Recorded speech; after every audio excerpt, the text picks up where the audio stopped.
दोस्तों नमस्कार। आज हम बात करेंगे साधना के विषय में। साधना में कैसे फिसलता है इंसान।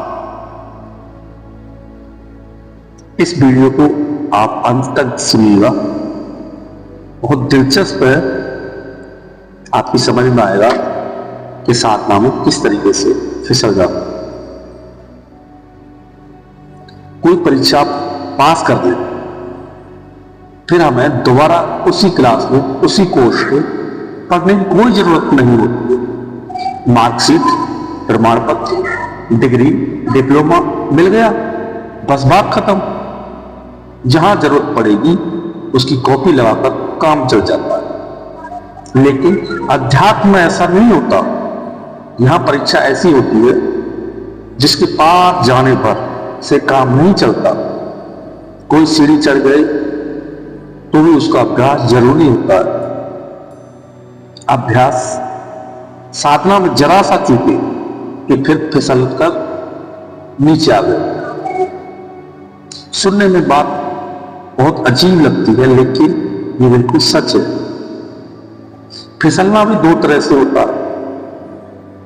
साधारण मनुष्य फिसलता है तो फिर नीचे चलता चला जाता है, जबकि यदि कोई अनुभवी गुरु फिसले तो वह फौरन संभल सकता है।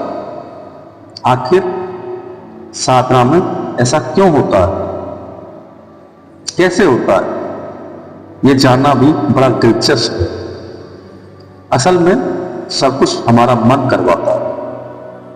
इसे दो किस्सों के माध्यम से बहुत अच्छी तरह समझा जा सकता है। आज की वीडियो में हम आपको एक किस्सा बताएंगे और इस किस्से को बहुत ध्यान से सुनिएगा, बहुत रोचक है। यह किस्सा स्वामी विवेकानंद के गुरु महान संत रामकृष्ण परमहंस का है। अपनी देह त्यागने से बहुत समय पहले ही वे उस परम सत्य का साक्षात्कार कर चुके थे, जिसके बाद कुछ और जानना, सीखना, समझना बाकी नहीं रह जाता। उनकी ऊंचाई को इसी से समझ सकते हैं कि महान कवि रविंद्रनाथ टैगोर से लेकर वनस्पति में प्राण की ऊर्जा यानी कि वनस्पति में प्राण ऊर्जा की खोज करने वाले दुनिया के पहले वैज्ञानिक जगदीश बोस जैसे लोग भी उनकी संगत में रहते थे। उन्होंने अपने स्पर्श मात्र से एक सामान्य युवक को ऐसे स्वामी विवेकानंद में रूपांतरित कर दिया जिनकी गूंज तब से लेकर आज तक पूरी दुनिया में होती है। अब सोचने वाली बात यह है कि अध्यात्म की ऐसी परम ऊंचाई वाले व्यक्ति से भी क्या कोई चूक हो सकती है या कोई चूक की गुंजाइश रह सकती है? यह आखिर कैसे होता है? कहा जाता है कि अपने जीवित रहते उन्होंने किसी एक मार्ग से नहीं बल्कि कई अलग अलग मार्गों से परमात्मा को जानने की परम अवस्था को प्राप्त किया था। उनके नाम के आगे जुड़ा परमहंस इसी से जुड़ी उपाधि है। लेकिन इतने महान संत से भी वह चूक हो गई जिसे बताने के लिए आपको यह किस्सा सुना रहे। वे पहुंचे हुए संत थे तो उन्हें अपने शरीर त्यागने के समय का पहले से ही पता था। उन्होंने अपने शिष्य को बता दिया कि शरीर त्यागने का समय आ गया है।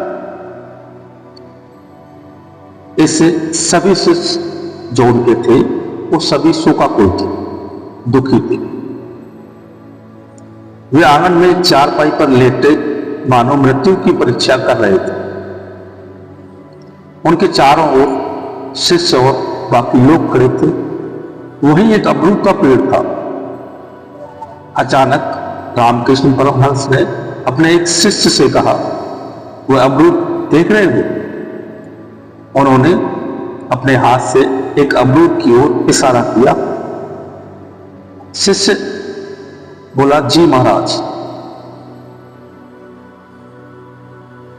देखो अभी बस जरा देर में मैं शरीर त्यागने जा रहा हूं, गुरु ने कहा। और गुरुजी कहते रहे। गुरुजी ने अपना कहना जारी रखा, मेरे शरीर त्यागते ही तुम उस अमरूद को तोड़ना, तुम्हें उसमें एक कीड़ा मिलेगा।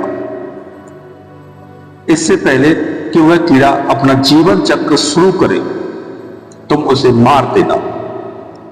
आखिर उन्होंने उस कीड़े को मारने के लिए क्यों कहा? असल में मृत्यु की प्रतीक्षा करते रामकृष्ण परमहंस के मन कोई भी इच्छा नहीं थी।